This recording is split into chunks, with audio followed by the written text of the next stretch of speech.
Good morning, everyone. Welcome to today's Scottish Police Authority meeting here in COSLA in Edinburgh.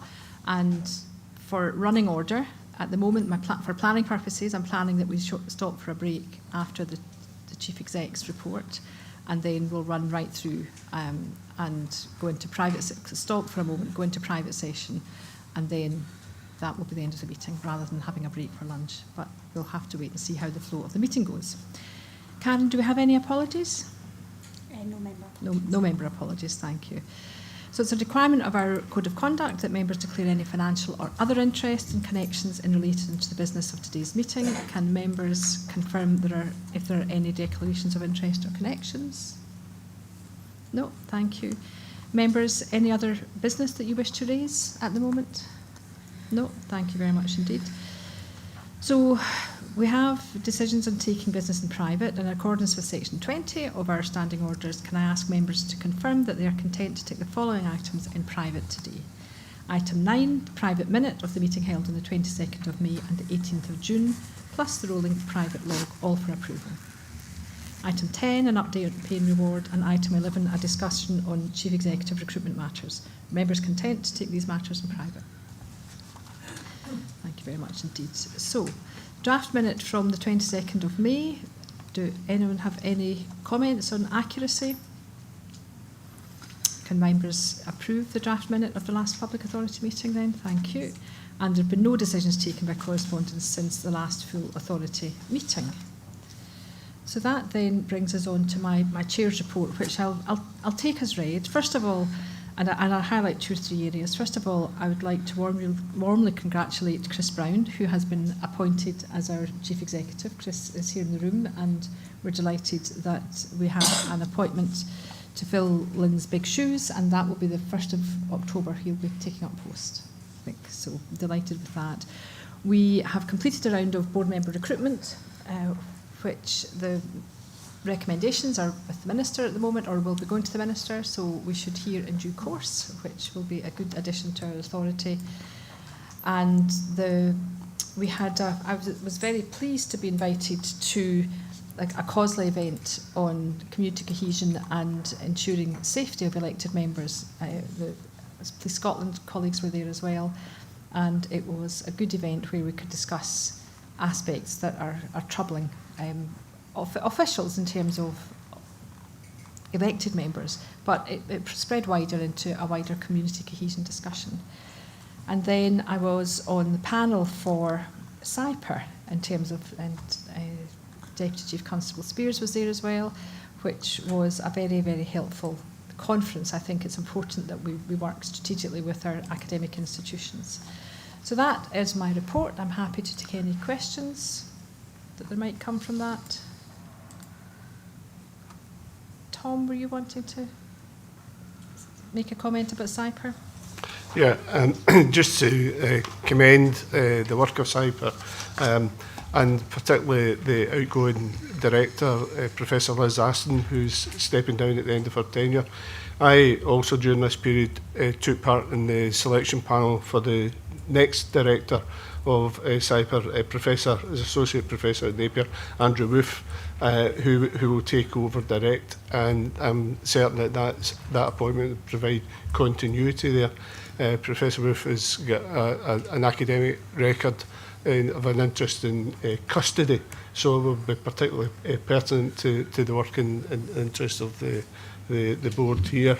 It also comes along with the announcement of funding for the Centre for Excellence for Police Studies in Scotland, and I'm delighted that Professor Liz Aston is taking up the lead role in that, so that this work is continuing, and the engagement through the Joint Research and Evidence Forum, which along with Police Scotland we deliver with partners, the academic partnership with policing in Scotland, and includes forensics as well. I know that Vicky attends at that, is very strong, so just to complement that. That's helpful, thanks very much indeed. So I'm going to move on now to the committee chair's report. So I'll ask each committee and oversight group chair to talk about their report briefly, and if there's any members want to ask questions, there'll be an opportunity to do after that. So first of all, I'm with Mary Pitt-Caithley on audit risk and assurance. Thank you very much, Chair. Yes, this was a very interesting report, meeting of the committee. We had a number of useful internal audit reports, which of course committee will monitor as we go forward in terms of the implementation of the action plans arising from these reports. We were also very glad to have Mr Naylor with us at the meeting, who took us through the HMICS scrutiny plan, which represents a huge amount of work in the years going forward, and we look forward to working on those with HMICS. Nothing else to add in relation to the committee, Chair, but happy to answer any questions. Thank you. Thank you very much. Doesn't seem to be any questions, so I'm going to move on to Alistair Hay for the Commonwealth Games Oversight Group. Thank you, Chair. And again, I'll take the report as being read. Just a couple of things to highlight. The Oversight Group took significant assurance from the report that was presented to us by ACC Sutherland. We felt that the planning assumptions and the risks identified with Police Scotland were appropriate, drawing down on their significant experience of policing major events here within Scotland. The one outstanding area at the time was in relation to finance. The financial minute agreement had been drawn up, and it was pending a formal signature of that with Glasgow 2026.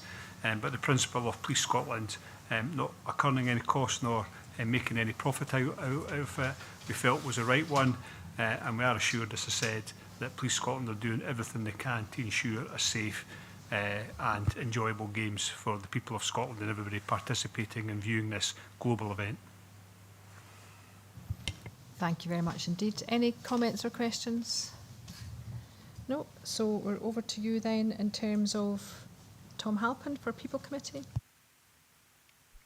Thank you. I'll take the report as read. There is a substantial item in today's agenda, item 8, which is the Workforce Annual Report presented by DCC Professionalism. So I expect questions at that point. Okay, thank you very much. I'll move on to Katrina Casper for Complaints and Conduct. Thank you very much, Chair. The committee met on the 5th of June, and I take my report as read. Maybe just a few points to highlight. And, as usual, we considered a wide range of standing agenda items, receiving reports from Police Scotland, the SPA and the PERC. So I suppose 3 of the items that stand out for me from that session are the committee challenged Police Scotland on the areas of complaints where the root causes seem to indicate that complaints may well be preventable. So, for example, around provision of adequate information, etc. And I think the committee would very much like to see some more analysis, and Police Scotland were very much in agreement with that. So what is it that can be done to proactively prevent complaints being raised in the future? The second point was around the frontline resolution model and whether indeed it is working as effectively as it should within that national, so centralised complaints handling model. And again, I think Police Scotland colleagues were quite content to do some more work in terms of analysing that. It feels like this is the right time to do it. And the third point was around Operation Glade. Now, for those who do not follow the committee as closely as we do, Operation Glade is the effort that Police Scotland are putting into reducing the backlog of unallocated complaints. We had a good discussion around that, and from the committee's perspective, the efforts to reduce the backlog are not going as quickly as we would like it to be. So again, I think a commitment has been made to review what is happening, and we've also discussed that we would like to have an audit into this area of work, again, just to understand what exactly are the root causes and what can be done better to increase the reduction in the backlog at a faster rate. Thank you very much. Does the board have any comments or questions? No, thank you very much for that update. And then finally, in terms of the committee chair's reports, with Pauline Howie for Resources Committee. Thank you very much. Following a review of committee effectiveness earlier in the year, members have endorsed an enhanced approach to improve and simplify reporting at our development session, and that work is now progressing with SPA and PS officials. Members also welcomed new arrangements for the leadership, delivery and reporting of transformation aligned to the 2030 vision and the 3-year delivery plan priorities. Members discussed the helpful work to further develop the medium and long-term financial plan and noted the importance that capital, including estate planning and delivery, is progressed now with pace. And finally, I'd like to highlight that we approved the replacement of the finance system to further strengthen internal controls and reporting. Thank you very much. Any comments or questions? And I do apologise, Alistair, back to you, please, for Policing and Performance Committee. Thank you, Chair. I'll, of course, take the report as read. The main areas of business were policing performance reporting, operational matters, partnership and community focus, and the oversight of improvements in policing. In terms of operational matters, live facial recognition was something that was considered in some detail, with a lot of questions coming from the members. The conclusion at the end of it is the committee felt assured that all voices were being given the opportunity to be heard in discussions, and ultimately the decision in relation to adopting this technology is for the Chief Constable, but it must of course be proportionate, justifiable and explainable. And another area that I would draw out is the discussion that took place under the heading of oversights of improvement in policing, where members received an update in respect of the ongoing review in relation to policy and practice recording sex and gender within Police Scotland. This is something that is moving apace within Police Scotland, and I think we may hear more about it during the Chief Constable's report at a later point, but happy to answer any questions. Okay, thank you very much indeed. Does anyone have any comments or questions for Alistair about policing performance? No. Okay, I'm going to move us on now to agenda item 5, the Chief Constable's report and also the annual assessment of performance. Chief Constable. Thank you, Chair. Good morning. On behalf of the Executive, we'd also like to congratulate Chris Brown on his appointment as the Chief Executive and look forward to continuing the productive working relationship with him. My annual assessment of policing for 24-25, published this month, underlines that Scotland remains a safe place to live and work, and that our policing is of high quality. To build and implement a sustainable service able to effectively meet emerging challenges and deliver safer communities, less crime, supported victims and a thriving workforce. And we're progressing the next phase of police reform. A key element of that vision is a strengthened approach to local policing, which prioritises frontline services, better connects with communities and improves problem solving, proactivity and prevention to get on top of demand and deliver better outcomes for our communities. In my report, I give an update on the development of our enhanced model of community policing as we move towards a proof of concept in the Forth Valley area. The approach follows a detailed review of existing arrangements, including listening to officers, staff and partners, and members of the public. We want our new approach to more clearly define what our response teams do and give them better support for less urgent demand. We think that this can improve our victim-centred approach, for example, having fewer cancelled appointments because of competing demands. Successful implementation relies on reform work which creates efficiencies. For example, the introduction of technology, and which reduces the time officers spend at court where they don't give evidence, or responding to mental health incidents when other agencies are better able to help people. At the same time, maximising the front line by modernising the workforce and deploying experienced officers to roles which require warranted powers, while also increasing the pool of officers available for operational or high-demand deployments, is essential to support officers, staff and volunteers to deliver for communities. My annual assessment provides an overview of the strong progress on this necessary change and the impact it has had. We've changed policy and we're consulting on shift changes to make more officers available for frontline deployments, including at weekends and on high-demand days. We're taking a proportionate response to crime and an appropriate approach to direct measures, including recorded police warnings, so officers can focus on addressing threat, harm and risk and vulnerability.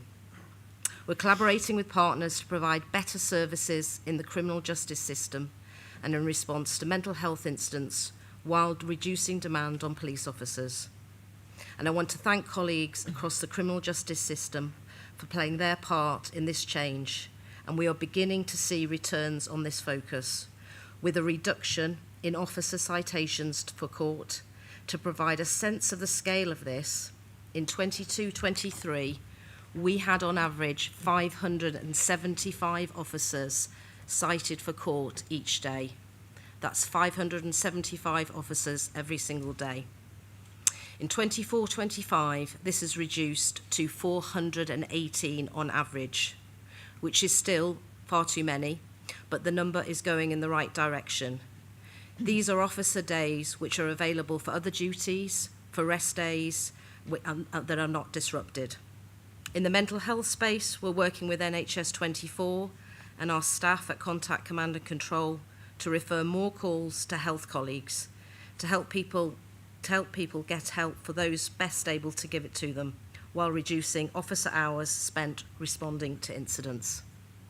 In the last quarter of 24-25, over 1,300 referrals were made by Police Scotland to the mental health pathway, an important release of demand on officers. We've introduced body-worn video in Tayside area, and earlier this month we expanded the national rollout for over 10,000 officers and staff into the Highlands and Islands Division and into the North East Division in August, a game changer for policing. The digital evidence sharing capability is cutting down on thousands of hours spent physically collecting evidence like CCTV on discs and pen drives by allowing files to be uploaded. We must continue to drive efficiencies and improve ways of working and make conscious and deliberate decisions on reinvesting to prioritise frontline to deliver for our communities. And I've been clear about the role technology must play in delivering more efficient and more effective policing in Scotland. Just this week, I spoke about this in Edinburgh at an event hosted by Holyrood Events for academics, international law enforcement colleagues, and others interested in technology, policing, and public trust. During the day, we heard powerful lived experience from a victim of online fraud and underlined how widespread use of technology is, including by criminals. I'm passionate about meeting our positive duty to use technology for law enforcement. Passionate about keeping people safe from harm, protecting the vulnerable, and bringing criminals to justice. Using new technology can assist in that mission, and we will not step back from our positive duty. I was also clear that our approach, supported by yourselves in the authority, and the Biometrics Commissioner, and others in another legal, ethical, and is underpinned by our values and human rights. That's why we've worked with yourselves to develop and use a rights-based pathway, an approach to data ethics that can give confidence and necessary scrutiny to new technology being used by policing. As you know, that approach has informed progress on the national conversation on live facial recognition. This technology can enhance our capability to keep people safe, prevent and detect crime, and it's already well established in our daily lives in shops, supermarkets and airports, and by other police forces south of the border. Along with the Biometrics Commissioner and the Scottish Police Authority, we co-hosted the Scottish Biometrics Conference last June and a live facial recognition event in May of this year. In April, we held 5 focus groups with organisations from criminal justice, equalities, victim support services, academia and government bodies. With the Scottish Police Authority, we've also conducted some surveying which has had mixed responses. We understand that people need assurance about how Police Scotland would use live facial recognition, in what circumstances and with what checks and balances. So although we have taken a big step forward with the conversation about live facial recognition being deployed by Police Scotland, there are many more steps to take, including further engagement with stakeholders and the public. including developing a business case and necessary financial support and policy and operating procedures. I want to be clear that we will move ahead with more detailed work to develop a live facial recognition capability. It will take some time, and I will ensure that the use of this technology and other technologies is governed by whether it is appropriate, proportionate and necessary, and by high levels of governance and scrutiny. Returning to my report, I describe enforcement, investigation and criminal justice outcomes, including in relation to murder, missing persons, serious sexual offences and the dangerous use of off-road motorcycles and electric scooters, providing insight into the broad policing our officers, staff and volunteers deliver for communities day in, day out. Just yesterday, we made a further arrest in relation to Operation Portalage, taking the total number of arrests to 49 in relation to targeted attacks in the east and west of the country. The support of our communities is essential when it comes to tackling serious organised crime, preventing violence and getting justice for victims. And I want to thank the public for their assistance so far and encourage anyone else with information to come forward. I also highlight planning for the policing of events, including tall ships this summer and the next year's Commonwealth Games. And earlier this month, I authorised the deployment of a number of Police Scotland officers to support colleagues in the police service of Northern Ireland. Close cooperation between UK police services is essential, and all services benefit from receiving and providing mutual aid when required.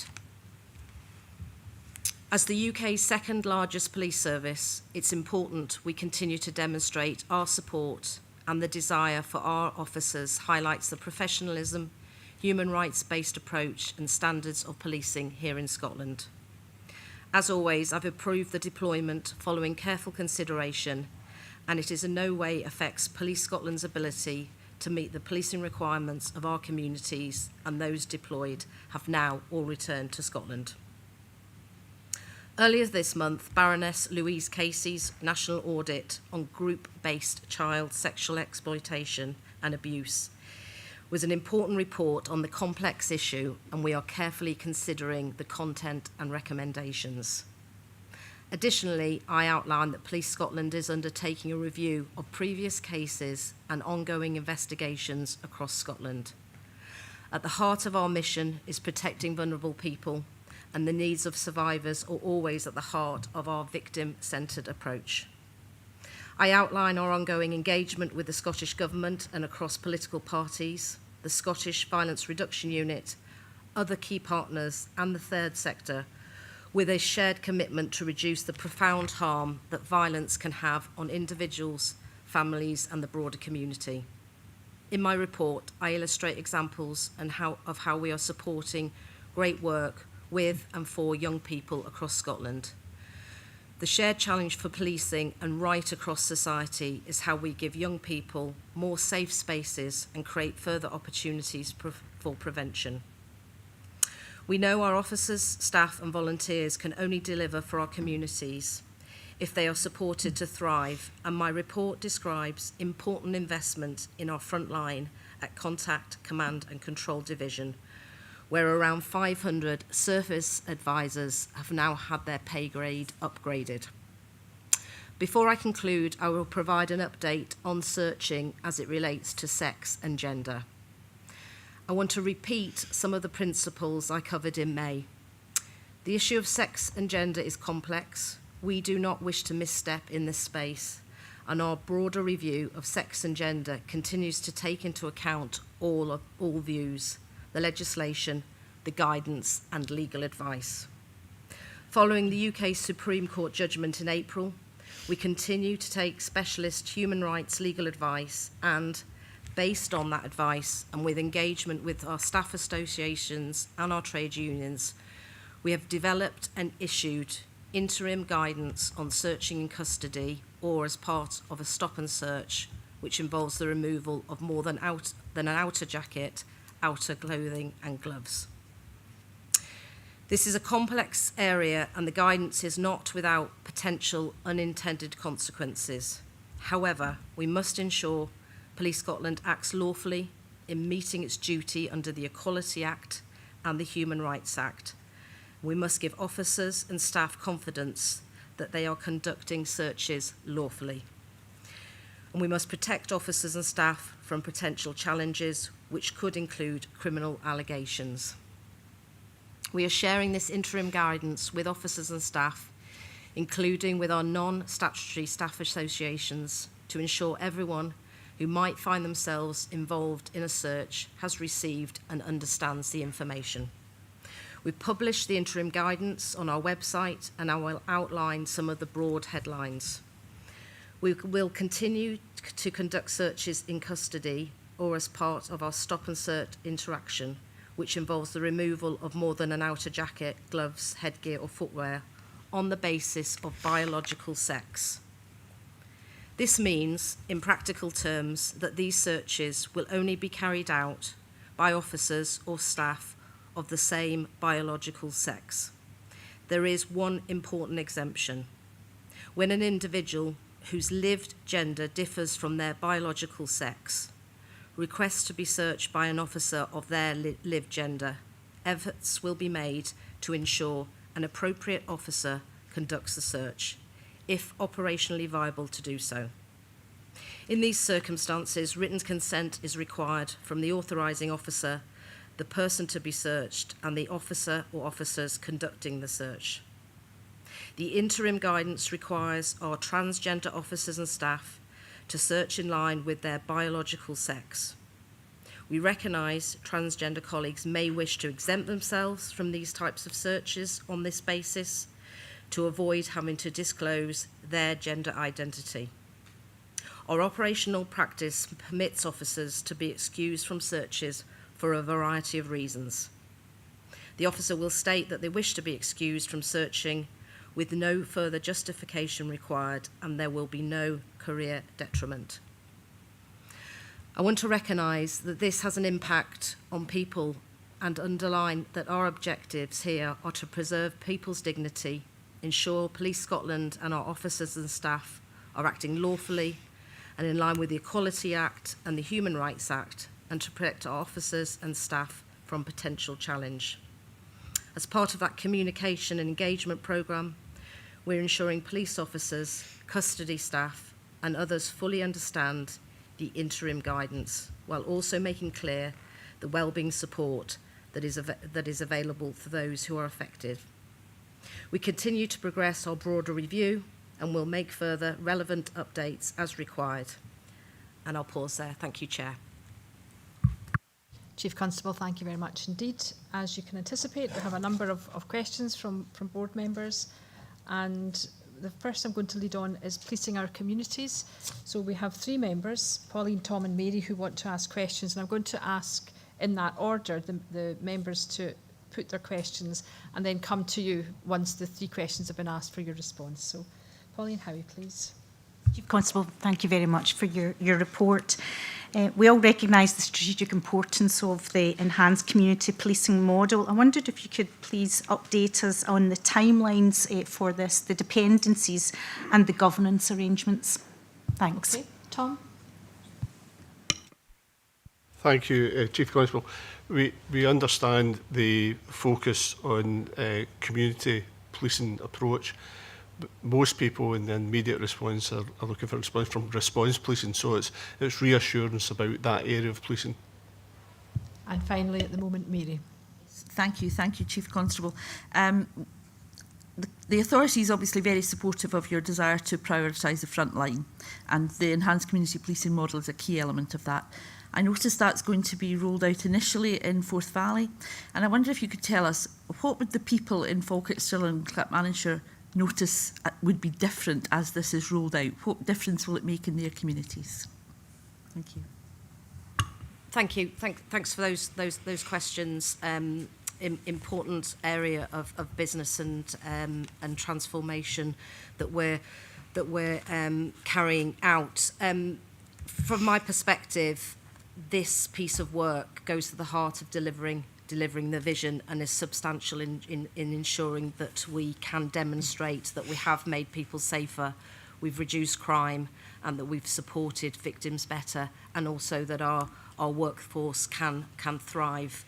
We're seeking, obviously, to strengthen our approach to local policing, both around community policing, but your point in relation, Tom, to what does that look like in relation to response policing, with that prioritisation of the front line that better connects us with communities. So I'll ask Jane to talk specifically and respond to those three key direct questions. Thank you. Thank you very much for the questions. So I think if I talk first about kind of governance and oversight, the Policing for Our Communities programme itself has a project and a programme board, as you would expect. It's also discussed at the Operational Policing Management Board, so it has the broadest visibility, and with our divisional commanders as well, to make sure that it has not just the programme aspects but also the operational and implementation aspects as well. It goes into the Police Scotland Transformation Board, which has full oversight of all of the different programmes across Police Scotland. And actually, I'll ask DCC Smith to come in 1 second just to cover some of those areas. I think one of the key things for us is the interdependencies. It's a very big programme. As people know, this has been in train for 3 years. This is the kind of culmination of an awful lot of work in discovery, thoughtful processes, and how it fits into the transformation programmes with body-worn video, desk, etc. It also will then go into Resources Committee for the right oversight and scrutiny. In terms of timelines, we're looking to be able to launch the Forth Valley in September, and then from October onwards we're looking to do 2 divisions at a time as we roll round. A couple of kind of the interdependencies with other efficiency areas is like the mental health work, the missing people as the Chief Constable has outlined, court attendance for officers, citations, the force mobilisation where people do shifts so they support the response and community policing, high demand days, all of the CJ reform, things like direct measures, the workforce mix work that is being done, and the middle and the back office efficiency work. The point of mentioning those is because those interdependencies is what frees up the capacity and capability to be able to strengthen that front line and that community model. I don't know whether DCC Smith wants to mention the prioritisation and transformation. Thank you. I think from my perspective, this programme of work is the most important that we have on the go at the moment. In terms of the high-level plan of change and transformation, this sits right at the heart of it. And the interdependency point is a really good one. Without understanding the demand reduction, the technology, the enablers that we've got within change and transformation and data and digital, we can't then put officers back on the front line, which impacts the workforce mix work and all of the work that goes on. So the high-level plan has enabled us to understand what the key points are in that transition from policing in our communities right through the whole structures of enhanced community policing right the way through. So I suppose from the authority's perspective, hopefully by seeing the transformation high-level plan and seeing how this is embedded within it, will give you some assurance that we are completely immersed in this. It is our #1 programme in terms of work, and my teams are working flat out in relation to this as well to support local policing in terms of the delivery moving forward. Thank you. Thank you. And to cover the other aspects of the question, particularly around response and what will actually see division look like, what can communities expect? I think one of the key things at the moment, the way that the demand comes in, it tends to just go into response. As we know, when Police Scotland was formed, there was a big focus on national divisions, there was a big focus on specialist crime, but the local policing divisions pretty much could just continue to move. And we have seen a degradation of the community model, an increase in demand and pressure onto the front line. So the ability for us to be able, through the community model, to be able to look at those different areas. The key things is an area that will go in as the local investigation hub. That is to enable us to support victims better, deal with issues more directly, look at the secondary investigation and improve the quality of investigation, but also to make sure that the crimes and the non-crime issues are actually allocated to the right areas. They don't just go straight to response. So that investigation hub will go in, and that will provide the filter and, as I say, the improvement in our efficiencies, effectiveness and our qualities. The other bit for me is making sure that actually the visibility to communities, that is absolutely essential. So what does C Division will look like? What it will look like is having the how the Forth Valley operates. Instant response will change, as I've said. Our response officers will be able to deal with urgent and immediate calls, and they will have more free time to do proactivity because they are not picking up all of the demand that will flow through some of the investigation hubs. The community teams mean that the community policing teams will be visible, they will be contactable in person and online, and their communities will be able to have an identifiable officer per ward, so they will know who their local officers are. The benefits of that also is that local engagement with partners, problem solving. You know, there's really good structures within local authorities, within local partnerships, but being able to lever that by having dedicated officers to do that is really important. So what we will also see then is improved times, less touch points for people who are dealing, phoning us or coming into contact with us, because we will not be keep passing them round into response or community. They will come in, if we can resolve it and investigate it, then and there we will do. It will go to response, who will do the immediate and the urgent, and then we'll have the community teams who can do the problem solving and the proactivity. So that is what the actual people in C Division will see. And as I say, that will go live in September. Okay, are content, Mary? Yes, Tom, content? I mean, this is critical to the success of this, and the model is professionally well thought through, so I'm supportive of the model. But the reality is that diaried appointments for the public has been criticised in terms of not being able to get an appointment in time, or has been cancelled because of the demand that we're seeking. The movement of resource to community, which is absolutely the right thing to do, is that being achieved by efficiencies gained, the benefits realised from the transformation programme that DCC Smith's taken, and will response officers' numbers reduce in this model? So it's a combination. So all of the different areas that I've talked about in terms of the mental health work, the court citations, everything done with criminal justice, all of that frees up capacity. What they've done is they've looked at the model in C Division. There's a number of departments that actually, frankly, they're all operating separately, and the ability to be able to be much more efficient and effective and put those officers into community teams where they can deliver the best value around being able to link in with the communities. Some of the efficiencies in the back office and some of the functions, we've talked about this, how hard we have to work. We have freed up officers who are not in frontline posts. They have also gone into the model. So all of those different levers have been pulled. In terms of response numbers, the work that's being done with the investigation hub and allocating the demand to where it can best be managed means that response officers will not be picking up everything that comes into the division, and they should have more free time to be proactive, and they will see the demand on them less. So the response numbers will remain for the moment. As the model develops and it rolls out, we will be able to review it, but for the moment we're looking to take the demand off the response. And Pauline, you content with that? So can I open it up to members on the policing our communities topic? Is there any follow-up from that? So please may I ask then, I think I'm hearing response time. So my actual question is going to be, how are you going to evaluate this? Because it looks as though you're moving on quite quickly. But I'm hearing we've got governance, effective governance in place, response times will improve, and people in the communities will see more police officers and will have a more effective way of contacting them on a day-to-day basis. That's what I'm hearing, and that, I think, is what you're saying. So how will this be evaluated? Thank you. In the development of the model and really understanding what currently exists across that local policing landscape, we've spent a considerable amount of time talking to officers on the front line. So we know what the stresses and strains and the demands look like.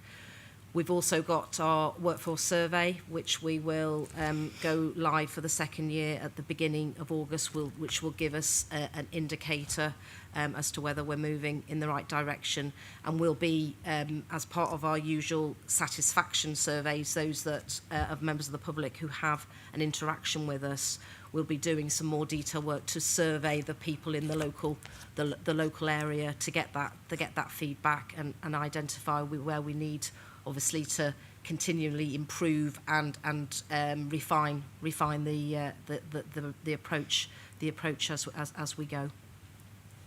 That's most helpful. Thank you very much indeed. So we're going to move off policing our communities, and I'm going to go to Pauline, who has two questions, one on public sector reform and the other on criminal justice partners. Thanks very much. So last week, the public service reform strategy was announced by Scottish Government, and it's got kind of 4 key themes and 80-odd actions within it. I wonder if you could say a bit more about how Police Scotland will progress the strategy implementation. Thank you. Thanks for that question. We welcomed the strategy, and it's highlighted that we were an exemplar of reform, which was pleasing to see, and it also highlighted that the reform had not just been about financial savings. It had also been about creating new capabilities, ensuring there was equity of service across the country. And I'll ask Alan, DCC Spears, just to pick up some of the broader points. Yeah, thank you. I think there's a number of things that I would probably want to highlight, and I think one of the key elements here is working alongside yourselves has been our interaction with Scottish Government to look at how do we accelerate reform, and we've been advocating strongly for more powers to borrow money, ability to carry reserves, the ability to have a budget which would be on multi-year basis. So there's a number of themes there for us that would be really important for us going forward. I think what's really important around the strategy is about our efficiency, the ability to be joined up with partners, to have a focus on prevention. And I think those principles are embedded within the national strategy. And that was very much in keeping with our 2030 vision and our 3-year plan. I think the other element that was really important for us that connects to the strategy is the work that's been done currently around best value and the audit work from Audit Scotland and HMI. We're confident when that's published in the early part of next year, this will highlight our successes, and it will probably draw some critical learning for us and for other parts of the public sector.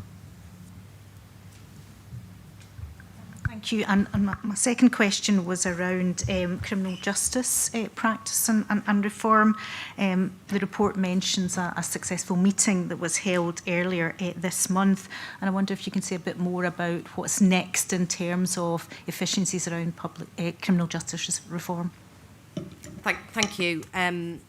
So myself and ACC Wendy Middleton met with the new Lord President, Lord Pentland, a few weeks ago, and we had a really constructive meeting in terms of discussing the key areas of improvement that are taking place in the criminal justice system and where progress had been made, and I'll talk specifically about the performance across a variety of different themes.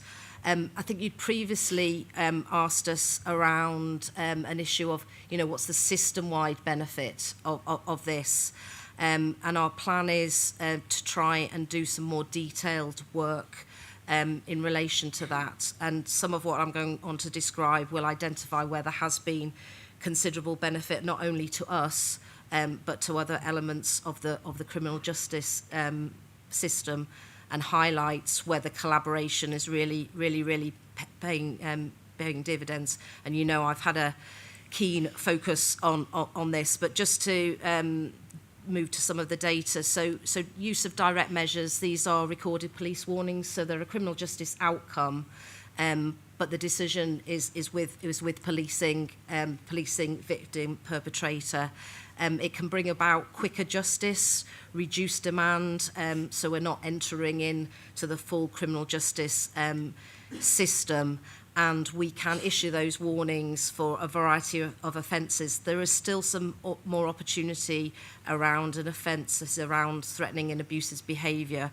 So we're in dialogue with the Crown and the Lord Advocate in relation to that. But what it's meant with this greater use of direct measures is we would previously, in a year, put 140,000 cases through to the Crown. So with the greater use of direct measures, we've reduced that to 125,000 cases. So, I mean, there'll be a sweet spot in there, because some offences quite clearly have to go through to trial, but then that also has the impact of reducing trials. We've also embarked on an approach around voluntary attendance. So rather than arresting somebody and them going through our custody facilities, we invite them to be interviewed. They're interviewed under caution with all the protections that go with that. We've estimated that reduces, or we've increased capacity, but there is still more work to be done. At the moment, we've estimated we've saved around 100,000 hours, but again, there's far more scope in that.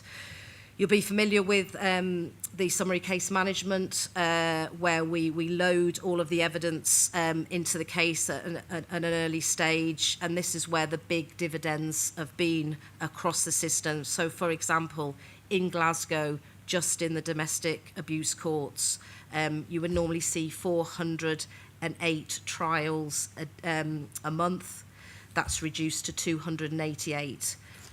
Of those 408, many wouldn't be heard, but the police witnesses would go, the victims would go, etc., etc. So again, considerable impact not only for us, but for victims and the broader system. And we're seeing police citations reduce considerably. They've reduced by 30%. So that's over 5,000 police citations. So really significant progress being made, and grateful for everybody who's been involved in that work, not only within Police Scotland, but the broader justice system. I'm going to pass to Tom now.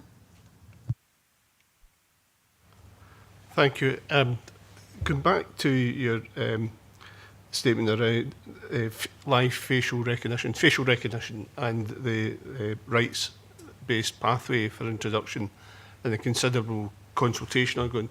Technology beyond it, but I mean, this board has learned, along with the police leadership, the pitfalls in bringing in technology without that. I've referred back to previous digital triage devices as being one where, no matter the good intention, and this will speed up the areas around rural Scotland, the benefits from drone technology, etc. How do we ensure that rights-based pathway is applied both in the selection of that technology and in the operation of it, and how do we speed up the adoption of technology in that model? Thank you. I'll ask DCC Smith to come in a moment to talk specifically about some of the new technologies that we're using. But I think the approach we've taken around live facial recognition with the support of yourselves creates the platform by which we approach this with our rights-based pathway, but also with that strong engagement at an early stage, and that engagement needs to continue throughout the development of the technology. And I think as part of the dialogue and the conversation, we have won some hearts and minds in this space.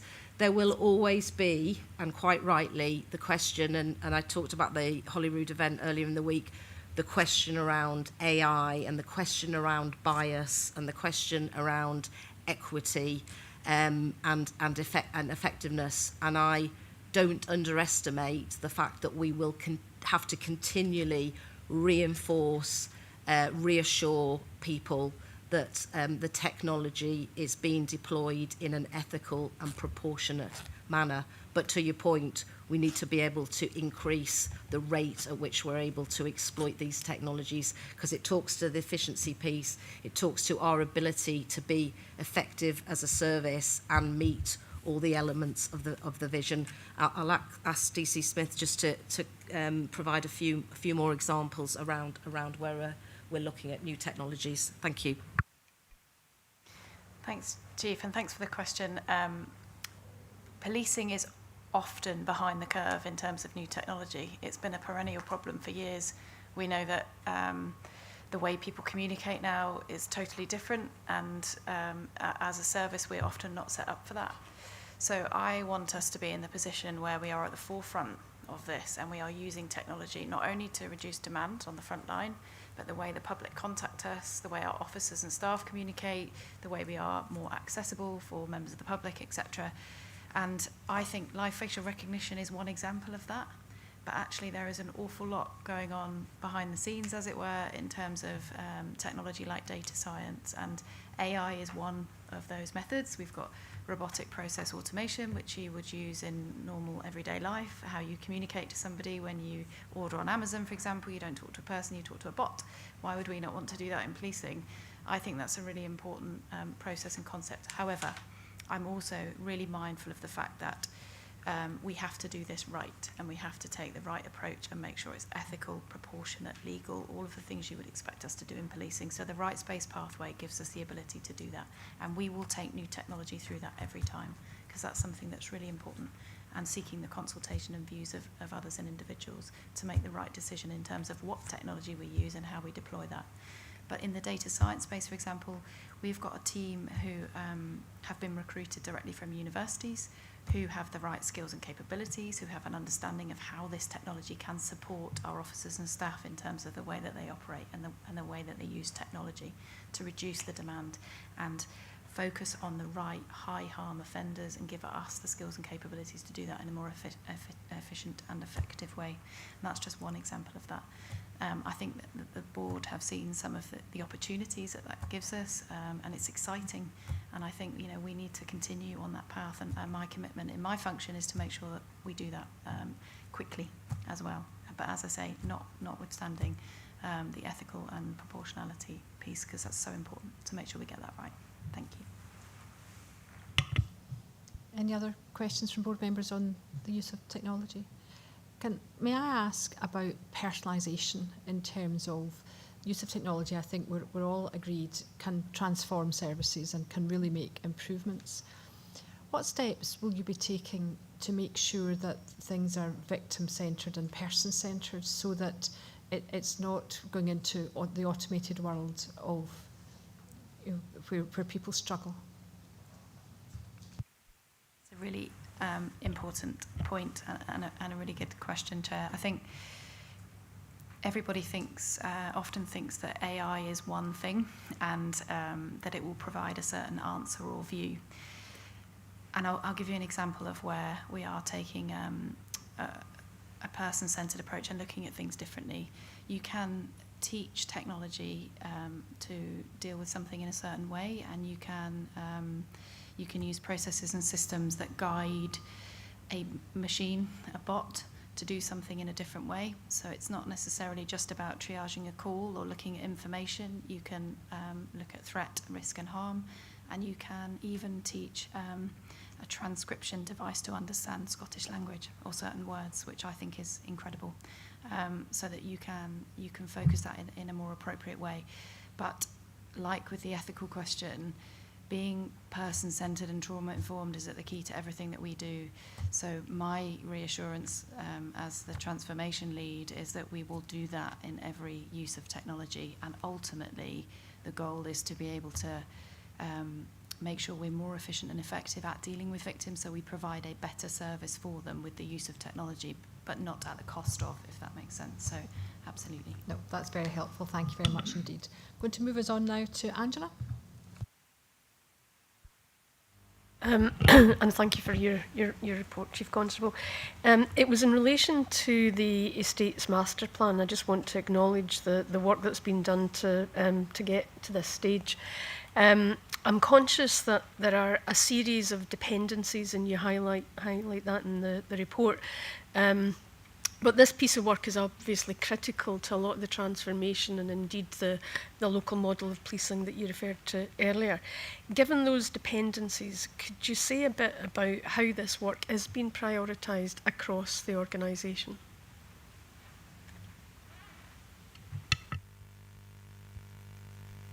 Thanks for the question. I think one of the most important points to make around that is how important it is, as you rightly state, Angela. And in order to make the decisions around what estate we need to understand what our community policing model is like. We also need to understand where our workforce needs to be, what the mix of the workforce is, how the digital and data and technology we've talked about will support and improve, and I guess where in 2030, what does our estate need to look like for the workforce and all of those things I've talked about? They are so interlinked, and in order to make those decisions, we have built the Estates Master Plan into the transformation plan so that we can see how the impact of different projects and programmes and the Estates Master Plan running will mean we have to make decisions at certain points around the way that we go. Now, that sounds really complex, but actually what it allows us to do is work closely with James's team to understand what the estate's decisions need to be, and then make the right decisions at the right point based on all of the change and transformation activity that's going on across the organisation. Sometimes those decisions will need to be made really quickly, and sometimes actually those decisions are right to pause and think about the wider estate's transformation and how those changes in the way that we operate and the use of technology will have an impact on our estate's footprint moving forward. But we're also really keen to look at opportunities around collaboration, co-location, all of those things that we know are really important in terms of estates. So it's a moving feast. We have certain fixed points in the plan at the moment, but there is a lot that we need to decide as we move through all of our transformation plan moving forward. Chair, just to add to that, two big priorities for us are our custody provision and the estate over in the west side of the country for our frontline response officers. They're two areas that when we've carried out the very, very detailed audit and worked through the principles that we want to operate in relation to making good investment and having a state that's fit for the future. They're the two priority areas for me. Okay, thank you very much indeed for that. And then I'm going to pass over to Alistair. Thank you, Chair. Chief, you gave us an update in your report in relation to search in regards to sex and gender. So, as I alluded to in the committee chair's report, at the recent PPC, Police Scotland updated the committee on their approach in relation to policy and practice in recording sex and gender within Police Scotland. At that committee meeting, Police Scotland emphasised their commitment to work through what is a technically complex and emotionally charged subject in a way that demonstrates the values of integrity, fairness and respect, and uphold human rights, and they remain very clear that Police Scotland is a service for everyone without exception.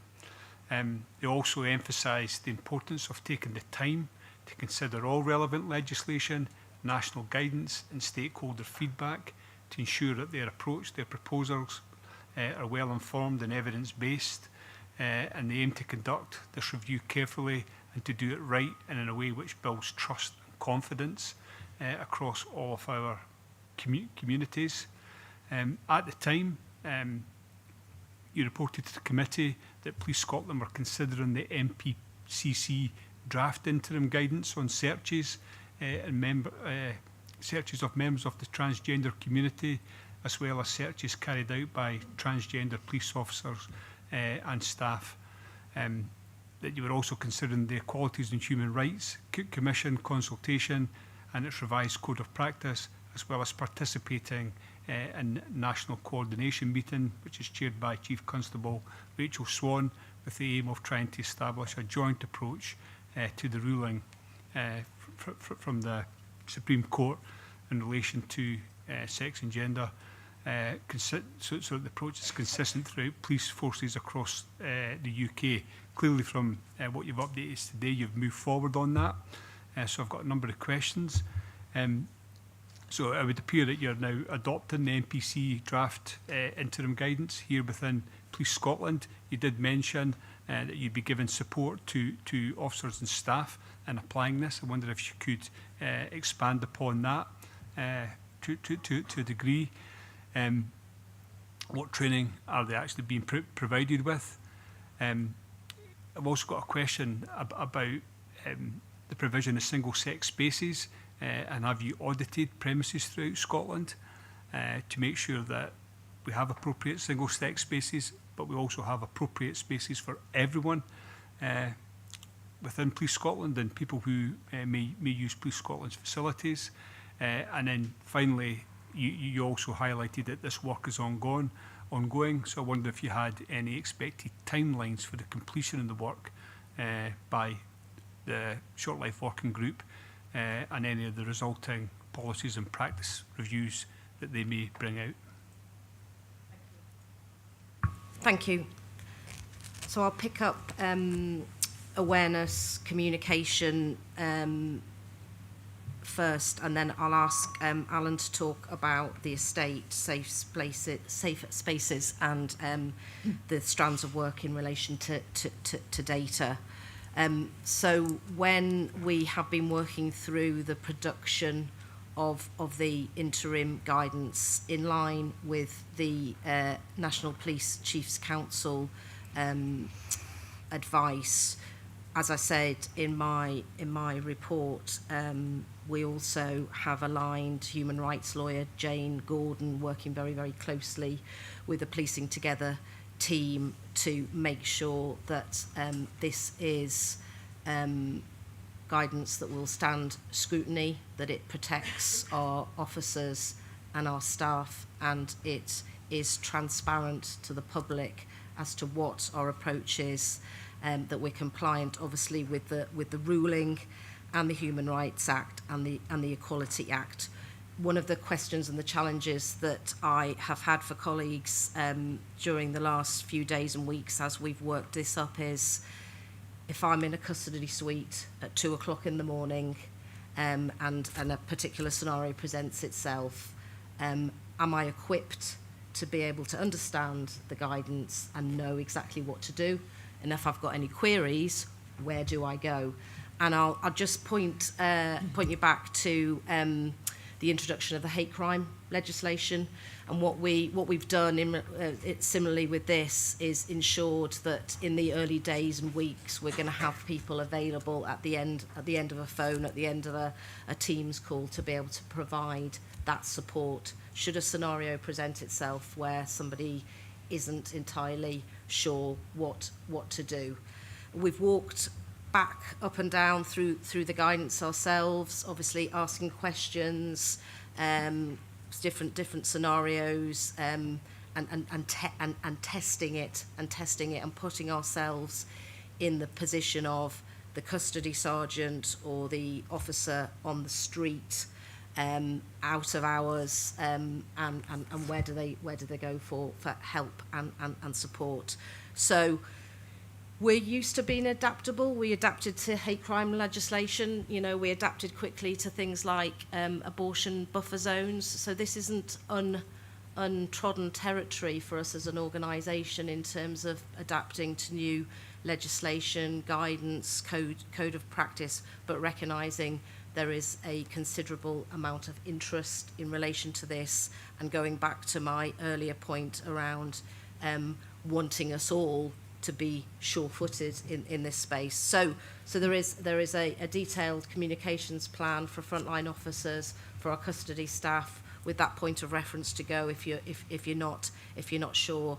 And we've been, and Alan will provide a bit more detail, in very detailed discussions with our own staff, addressing issues particular to them, so that we try and eliminate as much as we can any concerns, and being really clear and give people the confidence to operate in line with the new legislation as a result of the Supreme Court hearing. I'll ask Alan to pick up issues around estate and the future work. Thanks very much, Chief. And just to build on the training piece, Alistair, we have been quite deliberate in trying to see how the NPCC guidance landed across England and Wales. That was published on the 22nd of May. So we've been very reflective of their experience in the first month of having rolled out that guidance. We've also took the learning from the rollout of hate crime guidance, and I think, you know, what other things could we have done this time that perhaps we didn't do last time. So we've done first line manager briefings. We've communicated, I think, directly with every officer in the organisation, and notwithstanding this is a really complex topic, I think our guidance is really clear, and there's a suite of questions that sit behind the guidance, and to the Chief's point, we've made sure that we have ready access to people who've written the guidance to support our officers and staff. I think going on to your second question was around probably around safe spaces. I think the temptation for an organisation like us would just to sit and say we'll wait for the Human Rights Commission to report, and we'll see where we go. We haven't done that, so we recognise it's an important bit of work that they are doing. The consultation will finish on Monday, and of course it's incredibly important that we get the readout of that. But at the same time, I wanted to fully understand what the challenges are within our estate. So the work that we've done around the estate's master plan has included an audit of our facilities, whether they be toilet facilities, whether they be changing facilities. So we have got a clear picture of what our estate looks like. I've commissioned an additional piece of work through James Gray, overseeing estates, just to bring forward a little bit more data.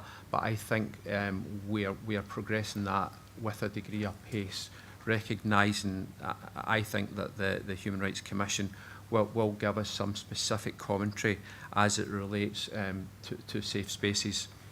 In terms of timescales, you know, we stood up the Short Life Working Group in September of last year, and much of that work is progressing.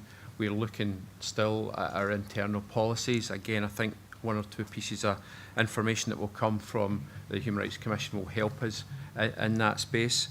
But we are progressing around data recording. So I'm slightly hesitant to say by the next board, but I'm really confident that we're in the final phases of just finalising the work that has been done. But I think the Chief has reminded me many times about, you know, being sure-footed and being measured and being incredibly sensitive to the impact it has on our officers and staff within the organisation. And I think I would just conclude by saying my sense is that the impact on our officers and staff, our transgender officers and staff, is significant, and that's not lost on me. And we've been really engaged with our diversity staff associations, and next Wednesday I will get the opportunity to meet with some of our transgender officers and hear firsthand their lived experience within Police Scotland. Okay, thank you. Alistair, are you content with that? Okay, I've got two further members at the moment. I've got Chris, then Katerina. So Chris. Thanks very much, Chair, and thank you, Chief and Alan, for the responses so far. I've got three questions, and they're just really building on what you've said already. The first is just around the estates point, and obviously, Alan, you said you're meeting with staff associations next week. I'm really reflecting back on the question that I asked at the last meeting about balancing legal compliance with dignity, trust, and respect for all staff, and wanting to be absolutely sure that in being legally compliant in relation to single-sex spaces, bluntly, that we will not find ourselves in a position where we're putting trans officers and staff in a position where there aren't facilities suitable facilities available for them to use. I think to be as candid as that. Second question on search and custody. I'm looking for an assurance from you with regard to the provision and the guidance that you're confident that the steps you're taking adequately address the levels of operational risk which are known to you based on the data you have available to you, for example, in relation to complaints and so on. And third, in terms of the timescales you're working to, and echoing your point, Chief, about not wanting to misstep on this. Obviously, the engagement process is critical to this. The efficacy of the engagement process is critical to this. All views, as you said, in this complex and sensitive area. So I guess how confident are you that in continuing at pace and working to the timelines that you've talked about, that you will be able to be assured that you've taken on board as far as is possible through this process views from the widest possible range of stakeholders. Thank you. Thank you. The top line across all of this work, and everything that we're involved in, starts with that fairness, dignity, and respect piece, and that's in line with our values and our human rights approach. To the last point, and I'll bring Alan in on the other 2 points you've made there, Chris. I think that judgment and feedback from our transgender officers and staff, I think that will be a continual process. I don't see it as we do it once or a few times and then that's the end of that conversation. I suspect we'll keep revisiting it, and the strength of the different associations and support groups is that we've got these strong lines of communication, and that people are willing to communicate and talk with us directly as we refine and develop. So this will be an ongoing process. Yeah, thank you. I think we're actually bearing the fruits of the introduction of the Policing Together programme, which we introduced a couple of years ago, and I think on reflection, much of our interaction with staff association, trade unions was very formal and very structured, but the introduction of the Policing Together structure allowed us to introduce a collaboration group, so a forum where we can bring together every staff association, both diversity and statutory, and they all in that room have an equal voice. I think in addition to that, we then have a key link to every diversity staff association. So I would suggest that over the last few years, we've magnified the importance of the diversity staff associations. So when we're faced with tricky and more complex matters such as hate crime, such as sex and gender, we have formed really strong relationships that has allowed us for better engagement. So in terms of sex and gender as a topic, we've been meeting with some of those diversity staff associations almost daily. We're talking to them out with ours, and I don't think we'd have had the opportunity to have a face-to-face meeting with some of our transgender officers to hear their lived experience if we hadn't done the work that's been ongoing over the last couple of years. So I think that's been vital. I think if you look at the tone and style that's contained within our guidance, I would like to think that we've been incredibly reflective of how we would value every member of staff, every police officer, and then the communities we serve. And that has been the tone that we've built through our guidance. I think we've tried to enhance that even further from the guidance from NPCC. So I think first and foremost, the impact on all our officers and staff is vitally important, and time might tell. We will build it into our staff survey that we'll launch in August of this year. So I think we've done a lot, and we will continue to do as much as we possibly can. I think we're also very, very mindful of the impact across the estate, and it has been really important to do that audit work. I think some of the work that James and the team have done around the estate's master plan, whilst it was maybe not done for that purpose, is adding huge value. I've asked for some specific additional work to be done just to ensure that we take a really balanced and sensitive approach to what that might look like in the future. I also think when we come back to your final point was around search and custody, again, I think the guidance is pretty clear. Our aim in every instance is that every person who comes through custody is treated with respect and dignity, regardless of the circumstances that would bring them there. And I'm confident that we've taken the steps. We've done a number of spoke briefings directly with criminal justice supervisors who will oversee those processes. So I'm really, really confident that will help us. I think body-worn video in certain circumstances will be really, really important also. It will safeguard the individual who's subject of probably the more routine searches, but it will also safeguard the officers. So we monitor that space is important as the others. Content? Yes. Thank you, Chair. If I could just come back very briefly, thank you very much for the responses, and I'm certainly assured in relation to the very extensive and detailed work that you're doing with diversity staff associations. That is extremely reassuring. To my final point, in terms of the questions around the review and the engagement process, I was also concerned about the efficacy of the engagement process in relation to external stakeholders, and your level of confidence that, whilst, as you say, in that space as well, there will be a continuing conversation to have, that it will that you will get to a satisfactory point in terms of the consultation that will enable the review, you to be as confident as you can that the review will garner the trust and confidence that you're looking for in the steps that you take. Yeah. So I think firstly you were there, and one or two other board members were at the stakeholder event that we held late in May. I think we're drawn from how that discussion took place. What I was very mindful of is there was a number of groups didn't attend. However, on a positive note, many of those groups, for all different reasons, have been pretty engaged. So we've now got a whole series of engagement with additional stakeholders and partners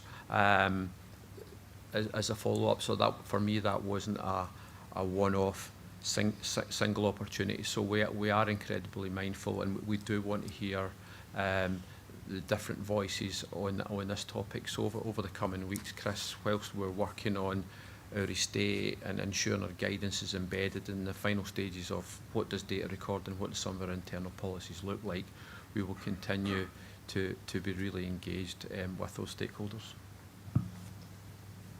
Okay, thank you very much. Katerina? Thank you, Chair, and thank you.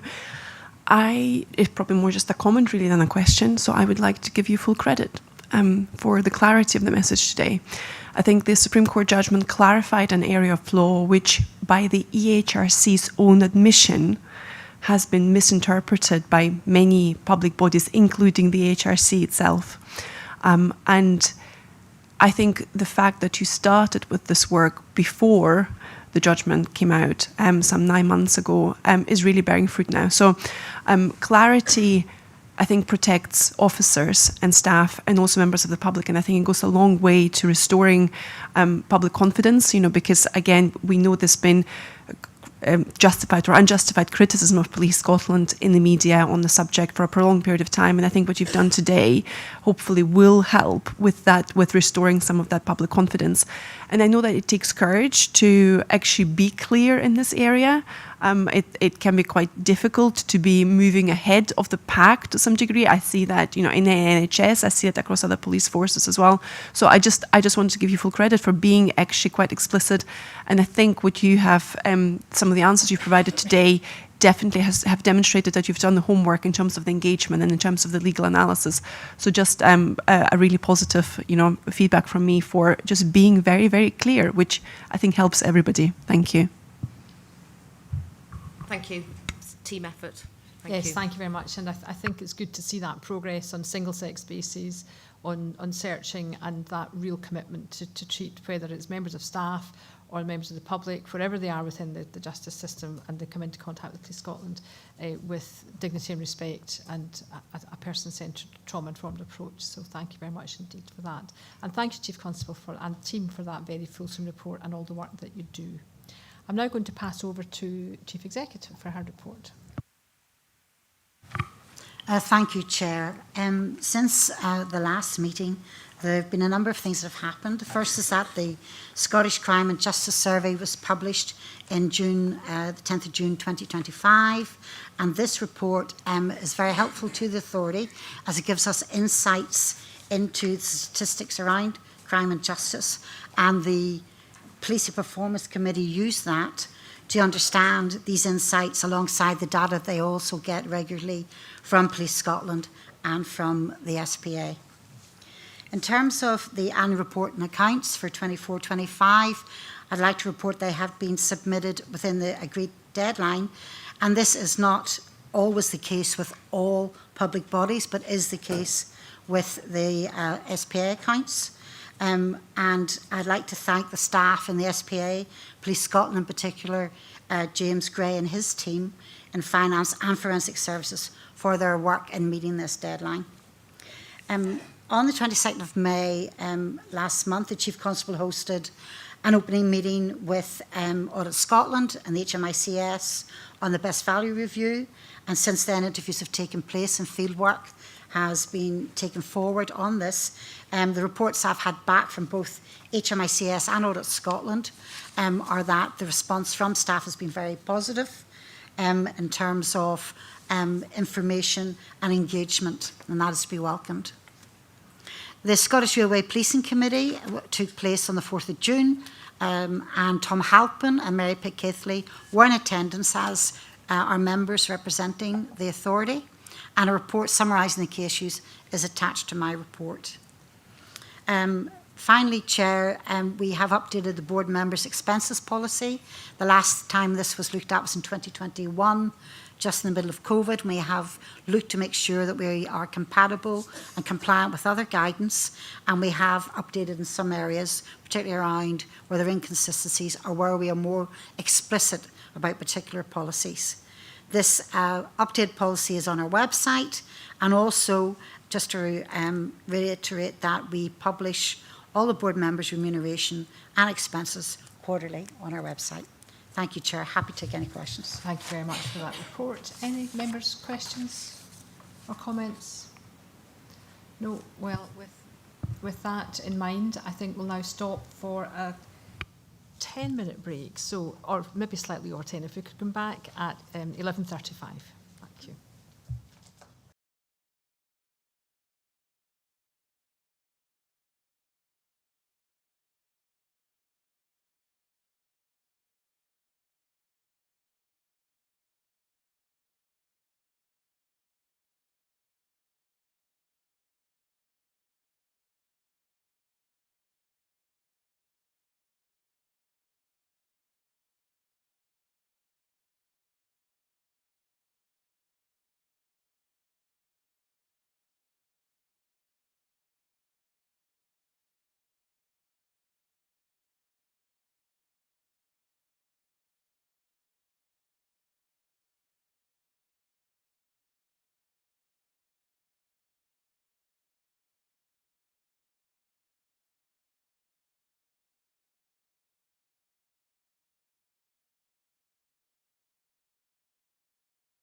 Welcome back, everyone. Thank you. So I'm now going to hand straight over to our Chief Financial Officer to speak to the financial indicative outturn. So, James. Yeah, thank you, Chair. I'll be brief in my comments. These numbers are currently unaudited, and that audit process, as the Chief Executive said, in relation to her report, is underway now. But the draft numbers that we have, I'll talk to the executive summary in the appendix. With regards to revenue, we split our revenue budget into two, between core revenue and reform, but from a Scottish Government and from an accounting perspective, it's a single resource budget. So what you can see on the table there is that on revenue, we were over by 2.3 million, but we were under by 2.5 million on reform. That was planned in order to ensure that we were able to find additional budget in our core revenue in order to fund an additional cost of a pay award in the financial year. So overall, when you take the total resource budget of revenue and reform, we were under by £200,000 against a budget of over 1,400 million, so it represents 0.01%, so effectively break even. And then on capital, which is in the final column, we broke even, so a budget of 76.5 million, which was spent in its entirety. The one thing I would say about capital is, as we know, a lot of that spend was backloaded. It came quite late in the financial year. There has been work undertaken through the course of the last financial year and into this year to improve that position. We are seeing an improvement, even just looking at the period 2 figures. We've spent a bigger proportion of the capital budget than we did last year, despite us having a bigger overall capital budget in the current year. The way in which we managed to come in on the break-even position on capital, where we were behind, was we substituted some of the spend that we would have had this year on vehicles into last year and have reduced the current year's capital. So overall, no overall increase in the amount of money that's spent on vehicles, but we brought some of that money forward so that projects that didn't get concluded last year can spend this year. So that's the overall position. It is now subject to audit, and you will find out what the final results are in September. But happy to take any questions. Thank you. Thank you very much. That was said in quite a straightforward way, James, but I know how complex it is. And I think being able to spend all the capital as well is quite something. I have a couple of questions. Pauline, do you want to say? Yeah, thanks very much, James. And like Fiona, I'd like to thank and congratulate the team on such a remarkable achievement, particularly in the context of such a challenging environment that we found ourselves in last year. And as we know, those challenges continue. Can you say a bit more about the current year and how those challenges are manifesting themselves and how they're being managed? Thank you, and thank you for the question. The single biggest challenge we have, I think, in the current year is, again, around capital, because we're in a position where, fortunately, we are seeing an increase in our overall capital allocation, but we're playing an element of catch-up in that we need to make sure we've got the capacity, we've got the supply chains, the people, in order to spend that amount of money. And living in a year-to-year settlement position means that we don't have the advance notice to be able to start to put that capacity, put the supply chains in place to manage an increased capital plan into the following financial year. So it does make things difficult. It's not something I'm going to complain about in the sense that, we welcome additional funding, but if we were able to get multi-year settlements, that would allow us to have far greater planning capability, because the only real lever that we have at the moment is the flexibility on fleet, where we maybe bring some money forward, or some digital spend where we were to buy hardware and substitute between one year and another. But it would be far easier if we had that greater flexibility around being able to carry forward, have multi-year settlements, use of reserves and borrowing powers. So we will continue to see that trend or that pattern of capital spend, more backloaded than we would like. We should see an improvement. As I said, we're already seeing improvement in the current financial year, but again, we're managing another increase in the size of the capital budget. So you'll continue to see that. And again, on the resource budget, incredibly challenging settlements. Our biggest variable in the revenue budget is pay award, and that, as everybody knows, was a real challenge for us last year, and we really stretched the budget as far as we possibly could to put a credible offer on the table. And that did, result in some choices that we had to make internally in order to make that happen. One of which was to consciously underspend on the reform budget to make a contribution. Again, this year, we have stretched as far as we possibly can to be able to try and push the envelope on where we can get to on pay award, but we do need support from Scottish Government to get to something that would be credible to put on the table. So I suppose similarities from last year into this year around the capital and the pay award being the two main ones. But obviously, the risk profile remains higher than we would like. I think it's manageable, but through the monthly monitoring, we'll be able to make any course corrections or any adjustments that we need to, depending on what arises during the course of the year. Thank you. Okay. Members, any other comments or questions? Chief Executive, do you want to comment? Thank you, Chair. Maybe just to add, obviously the figures are unaudited, but it's very impressive, the outturn that James and his team have been able to deliver. But it's not just the finance. This flows down from the Chief Constable, the Executive of the Police, right through all the officers, to Director of Forensic Service staff, to the SPA staff. And it's all based on that strategic aim to be credible in finance, something that Mr. Hay has mentioned in the past. Without that credibility, it's very hard to go in with an ask of the government for support. So this all helps build our case that we're well run financially as an organisation. Thank you, Chair. Okay, thank you very much indeed, James. Thank you. Now moving on to agenda item 8, where we have the Workforce Annual Report covering 4 key areas: people strategy, workforce wellbeing and health and safety. And I will hand over to DCC Spears. Thanks very much, Chair. I'll be incredibly brief. I recognise that Katie and her team have done an incredible amount of work in this space. I think it's a really important strategy. It's a really important paper. It's intrinsically linked to our vision for 2030 around a thriving workforce. And I think we've sought in this paper to balance the data information with well-being and with health and safety. So hopefully it has been informative for board members, but I'm going to just hand straight to Katie, who's done all the lifting in this space. Not me personally, I have to say, a team effort as always. So just a few opening comments if I can. So people strategy and strategic workforce plan were approved by the authority in November 2023. So both of these strategies, 2024 to 2027, we provided a first year update in May 2024, and in May 2025 a year one closure report was also presented. What I would call out is that with the support of SPA and Police Scotland Executive, we are going to be adopting a revised approach to reporting against both of these strategies. So from November 2025, so later on this year, we'll be moving to a series of thematic reports. So Tom has been supporting us with this. So what that will start to mean is that we will become much more outcome focused with respects of thematic themes. The first of those reports that you'll see come through later in August will be a combined report around health and safety and health and wellbeing. So we will bring that together, and also a report on learning, training and development and leadership and talent. So you can start to see the cumulative. In terms of the report itself, I appreciate there's a fair bit of paper in there. Appendix 1 is the annual reporting against the implementation of both the people strategy and the strategic workforce plan. So that's Appendix A and B. And then we move into year 2 plans at a high level for you, just to give you some insight into some of the strategic deliverables that we've got on plan for this year. Then we move into Appendix C, which is around the workforce dashboards.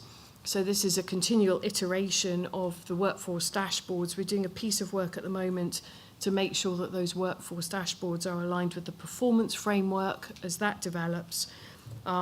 Appendix D is a detailed update in terms of well-being, and then Appendix E is in relation to health and safety. But happy to take any questions. Thank you. Katie, thank you very much indeed for all this essential work that's been taken forwards. I have several members now, but I'm going to go to Tom first of all as Chair of People Committee. I'm assuming that this has been through People Committee? Thank you. Yeah, yes, there's a number of papers appendices to this, and all have come through People Committee. And I do want to express my gratitude to the team behind Katie there, particularly Nikki Page, who is featured in the King's Honours list. So my congratulations to her in particular. But Yvonne from Health and Safety as well. Very, very detailed reports, and I commend that. I want to put a context in this. This has been delivered, the reports, while the area of business going through major organisational restructure. So there's a lot of factors here impacting on delivery. And there is, you'll see that around the workforce plan, you'll see it around the report, the people strategy, areas that are on track, delivered, those that are in flight, and some that are off track, and there's a transparency about that. And there is capability and capacity being put in place that we will have a focus on that. Those areas that are still off track at the moment are really important. You know, it's areas around, senior leadership development forums, etc. Areas around my career we've talked about, and this is not to say they are not a priority. The committee is focused on that, but the amount of progress that has been made in those that are delivered and those that are in flight is to be commended. So thank you very much, and appreciation to the team behind this. Tom, thank you very much indeed. That's a helpful context to set it in. Pauline, you have a number of questions, so I will leave it with you to lead us through them. Thanks very much. I've got three questions around some of the key themes. Like others, I'm sure everyone's concerned about the reported increase in assaults. I wonder if you could explain a bit more about what lies behind those and what's been done to try to reduce those.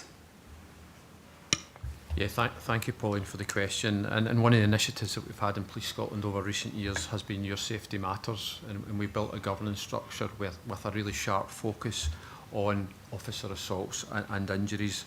We've now ensured that function feeds directly into the People Board.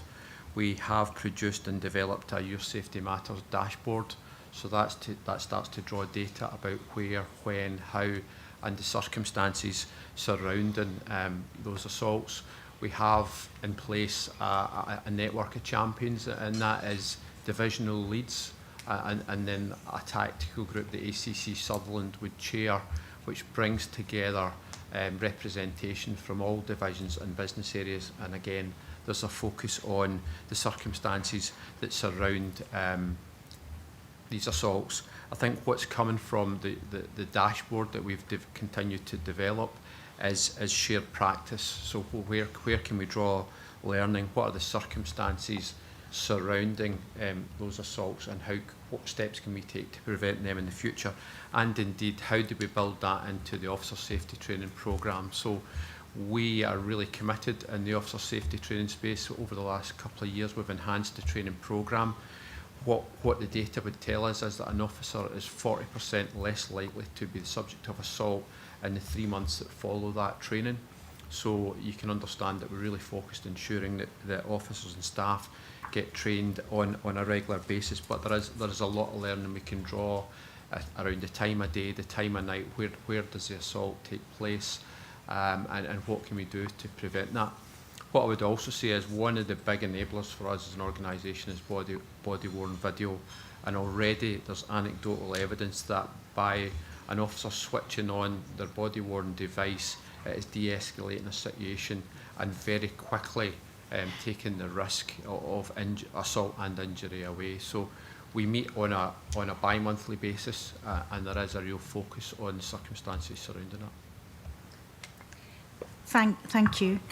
Sorry. Can I just add a couple of points, and we may think body worn video is the panacea for all challenges and ills, and not to overemphasise, but I'm really confident that it will make a significant impact in this space in terms of de-escalating situations, and should there then be violence towards an officer or member of staff, we're able to capture that first hand, which is really, really important. And just to reinforce, nobody within policing or emergency services or public sector should come to work and be assaulted. So it's absolute sharp focus for us in terms of learning lessons and providing that support and equipment to be able to tackle the issue from a number of different approaches. Thank you. Thank you. My next area of questions were around the work to develop our approach to training and development of staff. And I know we've spoken before about the kind of changes in technology and some of the changes in legislation. What's going to be different in terms of our approach to staff training and development in the future?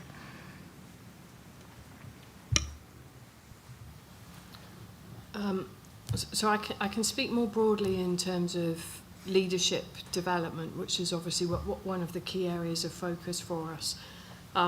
So the last 18 months has been very much focused on Your Leadership Matters, value-based leadership. What we've done in addition to that is to stood up a number of very more practical hands-on training for managers. So it's important that we don't lose sight of the values-based leadership, but also that we give support around the grievances, how do I manage absence, etc. So some of the complexities of the workforce where we have officers and staff who have, at times large spans of control, big teams, different shifts, etc. And so we've got a number of products at the moment, one called People Manager Development Programme, that actually we're getting really good feedback on from both officers and staff. Where we'll get to over the course of this year, and it's in year 2 development, is almost for every leadership turn, if I can use the language that I perhaps would be familiar with, is that we have an offering that is somebody being promoted, so you get into that place of readiness, and then at the point of when you're promoted into a new role, you then have ongoing development. I think at the moment it would feel for some of our staff and officers that it can feel a little bit, there's a gap in some spaces. So for example, if you're promoted to sergeant, there's a very good development programme, but it's day 1 of when you land as a sergeant, when you're probably spinning 100 plates. So what we want to be able to do is to develop talent pools and to give that training that.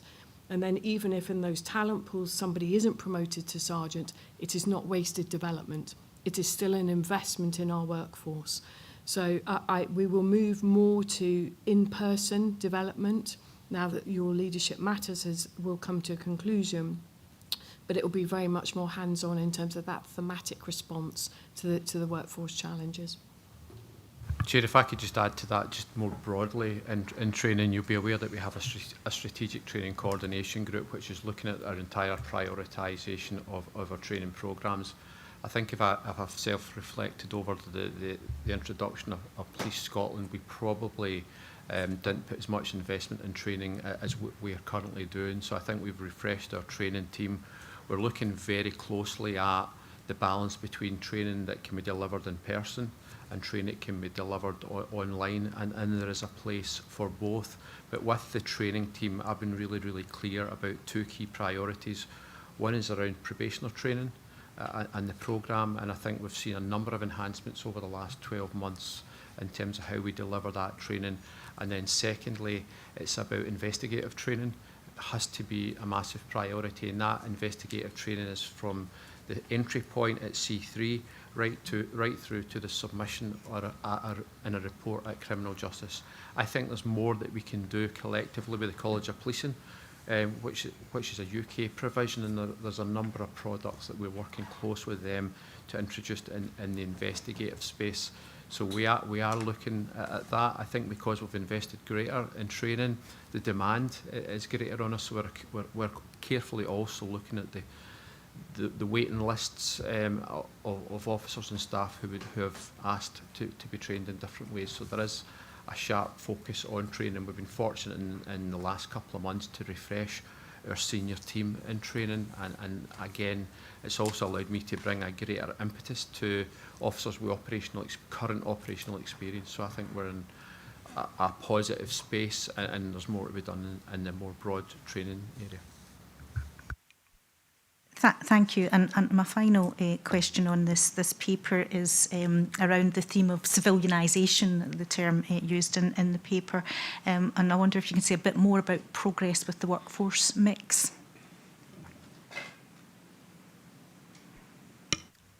Thanks, Pauline. It's a really good question, and one that we are really focused on. I suppose a couple of points. The proof of concept around bringing civilian investigators and civilians into other roles has been really successful. The feedback that we've had from those different areas, although perhaps people might have been sceptical to start with, has been exceptional. And it's definitely an area that we would like to develop. We know that having the right skills and capabilities and the ability to bring people into the organisation is the right thing to do. One of the challenges we face around that is the way that we are held to account for our officer numbers. So instead of having a total workforce budget around Chief Constable, this is your budget, you can spend it as you will in terms of making an efficient and effective workforce, we're held to a certain number of officers, which means the ability to modernise in terms of the workforce is not as easy as we would like it to be. So we are working at the moment through how do we utilise all of the programmes that we're currently working within transformation and wider in terms of the organisation to understand how we move officers from more back office functions into the front line to strengthen that. And we've talked a bit about that today. And then also how we track that so we can show where we've moved officers out of traditional back office functions back into the front line. And then those functions absolutely are critical to the organisation, but we know it doesn't take a warrant card to do it. So how then do we bring staff into the organisation to do that? And one example of that, which is working really successfully at the moment, is around the recruitment process that was undertaken in data science, where the team knew that investing in a police officer for a number of years in terms of training is not where we need to be. Actually, why would we not utilise people in university or apprenticeships, etc., to bring people into the organisation for 12 or 18 months, use their skills in that particular area, and then again recruit someone and have a talent pipeline. So we know it's really successful and we would like to do more of it. And that's why we're having those conversations in terms of our total workforce mix. Hopefully that answers your question. Thank you very much. Alistair? Thank you, Chair. Again, I would commend this report. Being a member of People Committee, we have had an opportunity to go through it, and it's clear that there is a significant amount of work being undertaken, but also a significant amount of delivery within it. It looks to me like you're developing an integrated development system from people from point of entry to the service to point of exit from the service.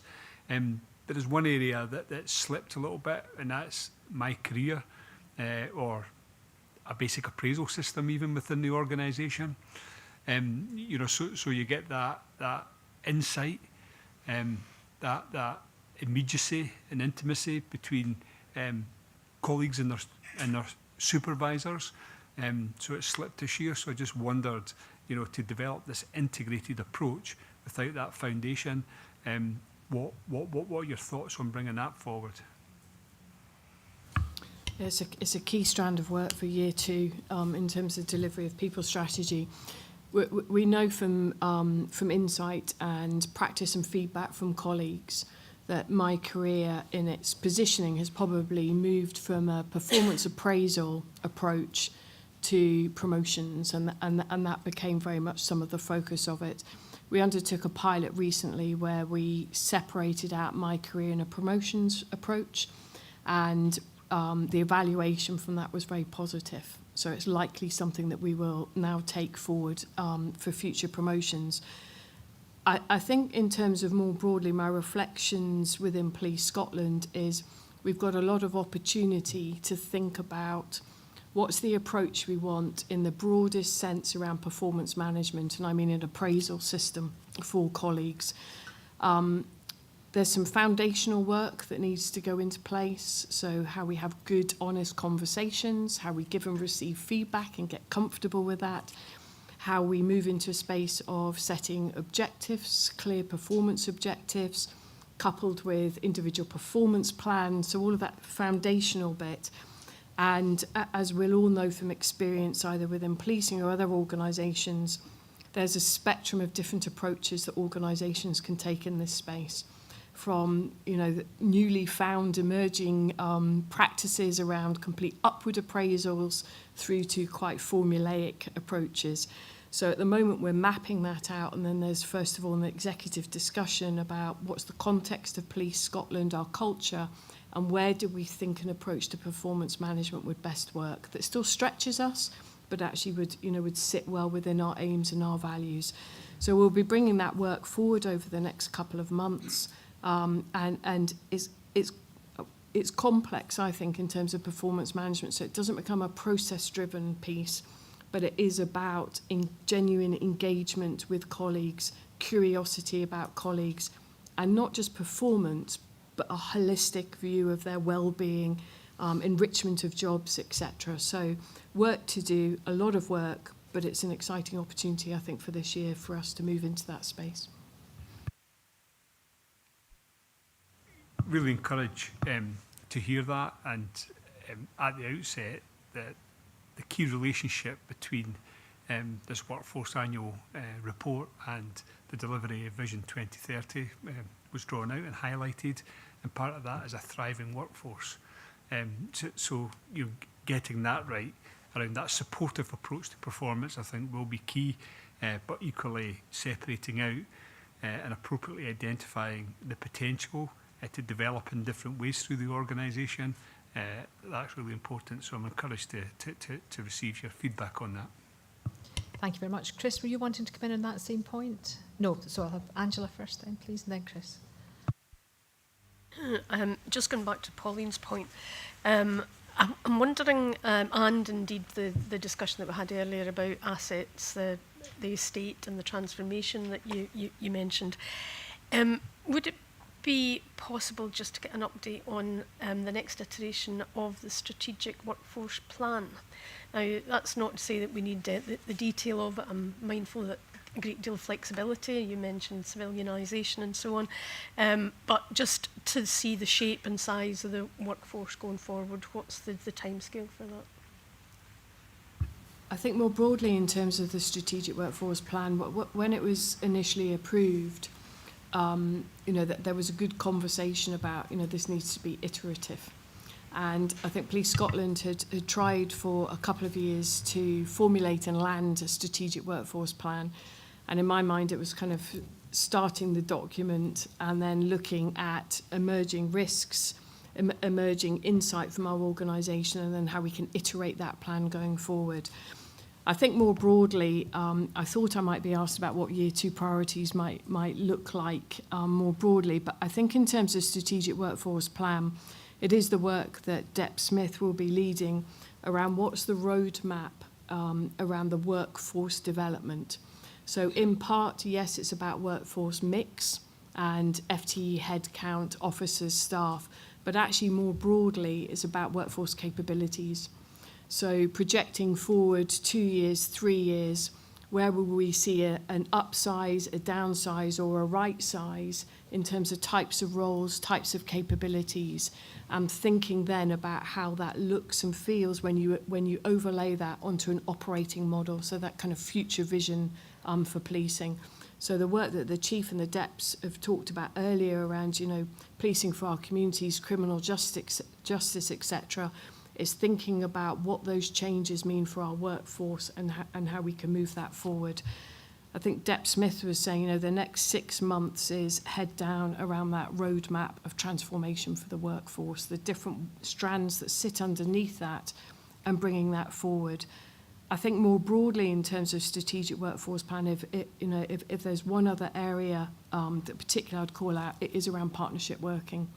So, you know, we talked earlier about public sector reform and that opportunity to think about not just Police Scotland, but more broadly the whole system around public sector and what that means for us and our workforce and how we work and how we shape ourselves. I don't know, Bex, if you want to add. Thank you. It's a really good question, and in fact only yesterday I chaired a workshop with different individuals within the organisation to understand, I suppose for me there are 3 elements to it. So the first bit is, and it links back to Pauline's question around workforce modernisation, so how do we grow our capability and bring the right skills in from outside the organisation with the challenge of the officer numbers that we've currently got. How do we do that? And then how do we make sure we've got our civilian capabilities in the right place with the right skills to be able to then move officers back into the front line? So that's the short-term piece and ask. I think there's something about understanding at the other end of the spectrum, what does the workforce of 2030 look like? So we know that's going to be different because of our change in demand, our online issues that we're facing at the moment in terms of crime type, etc. And you would not train a police officer to do that. You would bring in somebody in a short-term capability, whether that's an apprenticeship, whether that's working with academia, etc., to be able to utilise somebody's skills and capabilities in a different way. And we need to be able to do that quickly and understand what that looks like in the future. So for me, that's a more broader strategic workforce plan around delivering the Vision 2030.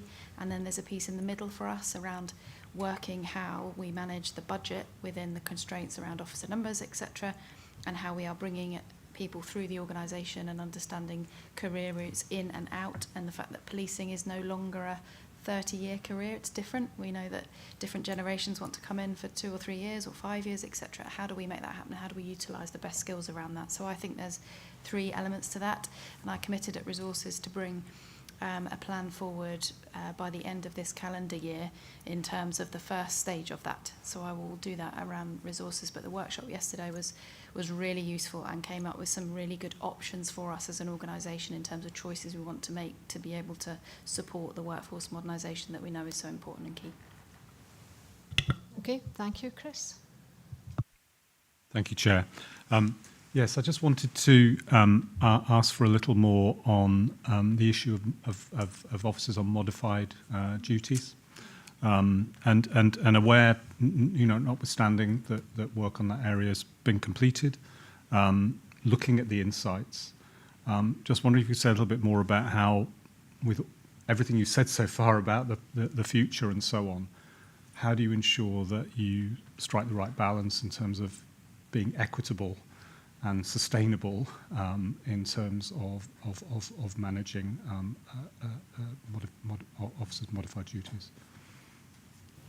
Yes, thank you. So we do actually have a paper in August for People Committee coming forward, which is a further deep dive on modified, so that will come through to board. So when we talk about modified numbers, and quite often we hear about a top-line number, but what sits underneath that is quite a lot of nuance. So we have, for example, recuperative, where we might have officers or staff that have had surgery, for example, or have broken a bone. So they in themselves are one part of that number. We also have, I'm going to say, some positive numbers in there, which is around pre and post maternity. So actually, as we get a more diverse workforce, so those numbers might go up, and that's a positive for us. We also have restrictive, so where we have, for example, officers or staff where they have a restrictive matter put on them, and that could be as a result of professionalism, conduct, etc. So that is, in many instances, for their own protection as well, whilst perhaps there's an investigation ongoing. And then we have a broader category, which is probably the category where we've done most of the work at the moment, which is around where we do have officers and staff who are on perhaps longer term modified duties.